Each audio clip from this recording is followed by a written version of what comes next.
ओम शांति। आज साकार महावाक्य 25/10/2025।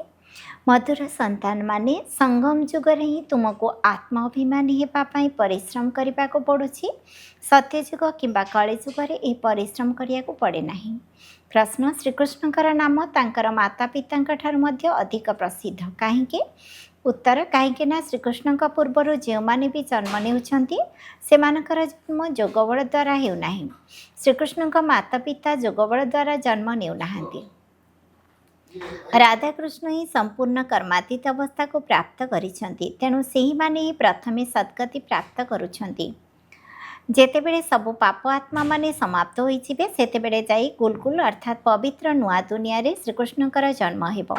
ताकु ही वैकुंठ कुहाजिबो। संगम जुगरे श्रीकृष्णकर आत्मा सर्वाधिक पुरुषार्थ करुछंती, सेतिपई तांकर नाम अधिक प्रसिद्ध होइछि। ओम शांति। धारणा पाई मुख्य सारांश। 1 नंबर, बुद्धि को पवित्र करने जोगर यात्रा रे मस्त होई रहिबाकु हेबो। कर्मधंदा करुथिले मध्य एकमात्र प्रेमिक परमात्मा का स्मृति रहू, तेबे जाई विकर्माचित होई पारिबो। 2 नंबर, यही छोटिया जुगरे मनुष्यरू देवता हेबापाई मेहनत करने हेबो। भल कर्म अनुसार भल संस्कार को धारण करी भल कूଳରେ जन्म नेबाकु हेबो। वरदान, निजर आत्मिक प्रकाश द्वारा वायुमंडल को परिवर्तन करिबार सेवा करुथिबा सहज सफलता मूर्त हुआ। जेपरी साकार दुनिया रे जो रंगर आलोक जलाउछ सेपरी वातावरण सृष्टि होई जाउछि। जदि सबुज रंगर आलोक जलुथिबो तेबे चारिआडे सेही बड़ी आलोक विच्छुरित होइजिबो। जदि लाल रंगर आलोक जलाउछ तेबे जोगर वातावरण सृष्टि होई जाउछि।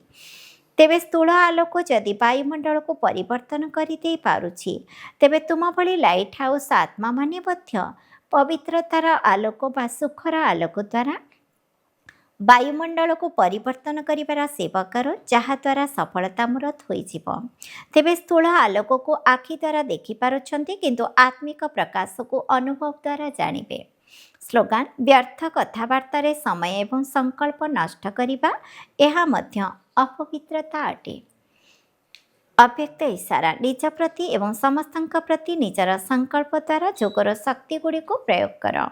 कौनसी भी संपत्ति को कम खर्च करी अधिक प्राप्ति करिनेबा एहा ही होछि जोगर प्रयोग। जेहेतु समय एवं संकल्प तुमर श्रेष्ठ संपत्ति अटे, तेणु संकल्प कम खर्च हो किंतु प्राप्ति अधिक मिलू। जो कार्य गोटे साधारण व्यक्ति 2-4 मिनिट संकल्प करिबा परे बा चिंता करिबा परे सफलता पाई परिबे, एहाकु कहाजे कम खर्च वाला नसीन। तेणु खर्च कम कर किंतु प्राप्ति 100 गुणा हेउ। एहा द्वारा समय वा संकल्पर जो संचय हेबो ताको अन्य मानकर सेवारे लगाई पारिबो, अर्थात दान पुण्य करि पारिबो।